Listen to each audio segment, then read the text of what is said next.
മലയാളിയായ CV ആനന്ദബോസ്, അദ്ദേഹം ഗവർണറാണ്. അപ്പോൾ അദ്ദേഹത്തെ പറ്റി ബംഗാൾ രാജ്ഭവൻ അദ്ദേഹത്തിൻ്റെ ഓഫീസിൽ ഒരു ടെലിഫോൺ ഓപ്പറേറ്റർ ഒരു കംപ്ലൈൻറ്റ് പോലീസിന് കൊടുക്കുന്നു. ആ കംപ്ലൈൻറ്റിനകത്ത് ഒരു സെക്ഷൽ അസോൾട്ടാണ് പറഞ്ഞിരിക്കുന്നത്. 2 പ്രാവശ്യം 3 പ്രാവശ്യം ഉണ്ടായെന്നാണ് ആ കംപ്ലൈൻറ്റ് പറയുന്നത്. ഇപ്പം കേരളത്തിലെ മീഡിയയും അത് റിപ്പോർട്ട് ചെയ്യുന്നുണ്ട്. വെസ്റ്റ് ബംഗാൾ മീഡിയ അതിന് വലിയ പ്രാധാന്യമൊന്നും കൊടുക്കുന്നില്ല. കാരണം മമതാ ബാനർജി എന്ന് പറയുന്ന ആ മുഖ്യമന്ത്രിയും അവരുടെ പാർട്ടിയും പ്രതിപക്ഷത്തുള്ള അവരെ ഒപ്പോസ് ചെയ്യുന്ന എല്ലാവർക്കെതിരെയും കൊടുക്കുന്ന പരാതിയാണിത്. അത് വളരെ സിമ്പിളാണ്. അവരെ കൊണ്ട് ഈ മമതാ ബാനർജിയെ കൊണ്ട് ചെയ്യിപ്പിക്കാൻ വളരെ സിമ്പിളാണ്. ഇപ്പം നാരദ കേസുമായിട്ട് ബന്ധപ്പെട്ട് പല ജേർണലിസ്റ്റുകളും എന്നോട് അഡ്വാൻസ്ഡ് ആയിട്ട് പറഞ്ഞൊരു സംഭവമുണ്ട്. ഇവിടെ വന്ന് പല സുഹൃത്തുക്കളും പത്രക്കാരും ഒക്കെ നിന്നെ വിളിക്കും. ഇവർക്ക് വേറെ പദ്ധതിയും പരിപാടിയൊക്കെ ഉണ്ട്. അപ്പം അതിനകത്ത് ബന്ധപ്പെട്ട് നീ അവിടെ എവിടെയെങ്കിലും താമസിക്കുവാണെങ്കിൽ ഇത് സ്ത്രീയായിട്ട് പരിചയപ്പെടുന്നു, പിന്നീടുണ്ടാകുന്ന 2ാമത്തെ ദിവസം നിനക്കെതിരെ സെക്ഷൽ അസോൾട്ട് കേസ് വരാൻ സാധ്യതയുണ്ട്, സൂക്ഷിക്കണമെന്ന് ആദ്യമേ അവിടുത്തെ സീനിയറായ പല പത്രക്കാരും എന്നോട് നേരിട്ട് പറഞ്ഞു.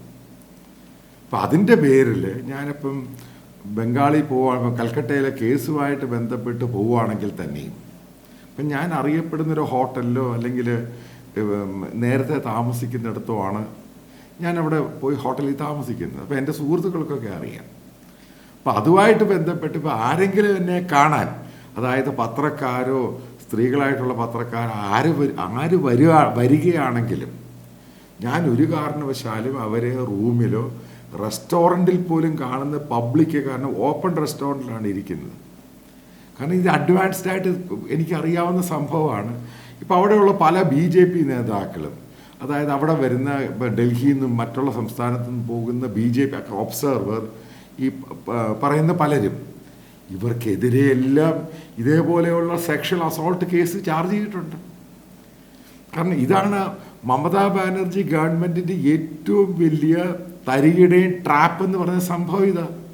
അത് ആരെന്നൊന്നുമില്ല, അവരെ ആരെതിർക്കുന്നു. പല ഉദ്യോഗസ്ഥന്മാർക്കെതിരെയുണ്ട്, പല പത്രക്കാർക്കെതിരെ എടുത്തിട്ടുണ്ട്. ഇവരൊന്നും ഈ ഭാഗത്ത് പോലും പോകാത്ത അവർക്കെതിരെ എടുത്തിട്ടുണ്ട്. ഇപ്പോൾ ഡൽഹിയിൽ നിന്ന് പോകുന്ന പത്രക്കാർ അവർക്കെതിരെ പോലും എടുക്കാറ്. കാരണം അവർക്കെതിരെ എന്ത് റിപ്പോർട്ട് ചെയ്താലും ഇതവരുടെ സ്ഥിരം പരിപാടിയാണ്. അതുകൊണ്ട് എനിക്കറിയാവുന്ന വസ്തുത, അതായത് മലയാളത്തിലുള്ള എൻ്റെ ഈ ചാനൽ കാണുന്നവരും എന്നെ ശ്രവിക്കുന്നവരോടും പറയാനുള്ള പ്രധാനപ്പെട്ട ഒരു പോയിൻ്റുണ്ട്. ഈ CV ആനന്ദബോസിനെതിരെ എടുത്തിരിക്കുന്ന ഈ കേസ് പൂർണ്ണമായിട്ടും കള്ളത്തരവാണ്. ഒന്നാമത് മനസ്സിലാക്കുക, അവരുടെ അമ്മ, ആ സ്ത്രീയുടെ അമ്മ എന്ന് പറയുന്നത് തൃണമൂൽ കോൺഗ്രസിൻ്റെ അവിടുത്തെ ഒരു ലോക്കൽ നേതാവും പഞ്ചായത്ത് സർപഞ്ചും ഒക്കെയാണ്.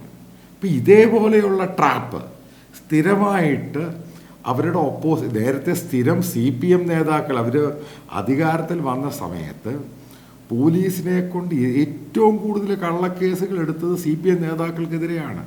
ഇഷ്ടം പോലെ അവിടുത്തെ മുൻ MLA മാർക്കും ജില്ലാ സെക്രട്ടറിയും സംസ്ഥാന സെക്രട്ടേറിയറ്റ് മെമ്പേഴ്സിനെ 10-90 വയസ്സുള്ളവർക്കെതിരെയൊക്കെ ഉണ്ട് സെക്ഷൽ അസോൾട്ട് കേസ് എടുത്തിട്ടുണ്ട്. നിങ്ങൾ ആ ചരിത്രവും നോക്കിയാൽ മനസ്സിലാക്കും. ഇപ്പം ഇവരെ കംപ്ലീറ്റ് ആയിട്ട് ടാർണിഷ് ചെയ്ത് നശിപ്പിക്കാൻ വേണ്ടി മമതാ ബാനർജി കണ്ടുപിടിച്ചൊരു സംഭവമാണ് സെക്ഷൽ അസോൾട്ട് കേസ്. അപ്പോൾ അത് CV ആനന്ദബോസ് ചില നല്ല നീക്കങ്ങൾ നടത്തി. അത് സന്ദേശ് കാളിയാണെങ്കിലും ഇലക്ഷൻ നടത്തുന്നതുമായിട്ട് ബന്ധപ്പെട്ട് അതിനകത്തൊരു ഫ്രീ ആൻഡ് ഫെയർ എന്ന് പറഞ്ഞ രീതിയിൽ കൊണ്ടുവരാൻ ശ്രമിച്ചു. ഉറപ്പായിട്ടും അദ്ദേഹം BJP അപ്പോയിൻറ്റഡ് ആയിട്ടുള്ള ഗവർണർ തന്നെയാണ്. ഇതിവർക്ക് ശരിക്കും പൂർണ്ണമായിട്ട് ഇവരെ അത് കോർണർ ചെയ്യുമോ എന്നുള്ള ഭയമായി. മനസ്സിലാക്കുക, ആനന്ദബോസിന് മുമ്പുണ്ടായിരുന്ന ഝക്കർ, അതായത് അവിടുത്തെ ഇപ്പോഴത്തെ വൈസ് പ്രസിഡന്റ്, അവിടുത്തെ ഗവർണർ, അയാൾക്കെതിരെ ഇങ്ങനെയുള്ള പല നീക്കങ്ങളും നടത്തി ഫെയിലിയറായിപ്പോയി. അവസാനം അദ്ദേഹം അവിടുന്ന് പ്രസിഡൻ്റായിട്ട് മോദി ഗവൺമെൻറ് ഇയാളെ കൊണ്ടുവരുന്ന ആ സമയം വരെ ഇതേപോലെയുള്ള പല ട്രാപ്പുകൾ ശ്രമിച്ചതാണ്. ആ സമയത്ത് ജക്കർ ചെയ്ത് അവിടെ ഉണ്ടായിരുന്ന അധികം സ്റ്റാഫുകളെയും സ്ത്രീകളുള്ള സ്റ്റാഫുകളെ പലരെ ടെമ്പററി സ്റ്റാഫുകളെ മുഴുവനും അവിടുന്ന് പറഞ്ഞു വിട്ടു. അല്ലാതെ വേറെ വഴിയൊന്നുമില്ല. കാരണം ഇവരെല്ലാം നാളെ ഇതേപോലുള്ള കേസുമായിട്ട് അയാളെ ഹ്യൂമിലിയേറ്റ് ചെയ്യാനും ഹറാസ് ചെയ്യാനും ശ്രമിക്കുമെന്നറിയാം. കാരണം മറ്റു പലരും പറഞ്ഞു കൊടുത്തു. ഇവിടെ പ്രധാനപ്പെട്ട ഒരു പോയിന്റ് എന്ന് പറയുന്നത് ഗവർണറാണെങ്കിലും അവിടെ വൈസ് പ്രസിഡന്റ് പോയാലും മമതാ ബാനർജിയുടെ ഏറ്റവും വലിയ ടൂളാണ് അവർക്കെതിരെ ഇതേപോലെയുള്ള പച്ചക്കള്ളം പറഞ്ഞ കേസുകൾ എടുക്കുക, അവരെ ഹറാസ് ചെയ്യാനും ടാർണിഷ് ചെയ്യാനും ശ്രമിക്കുക. കാരണം മമതാ ബാനർജിയുടെ ഏറ്റവും വലിയ ഭയമെന്ന് പറഞ്ഞ് ഇപ്പോൾ ഗവർണറായി. കാരണം ഗവർണർ ഈ പല കാര്യങ്ങളിൽ ഇടപെടുന്നത് അവരുടെ രാഷ്ട്രീയത്തെ നശിപ്പിക്കുമെന്നുള്ള ധാരണയിലോട്ട് പോയി. അതിൻ്റെ ഭയമാണ് ഇതേപോലുള്ള കള്ളക്കേസുകൾ.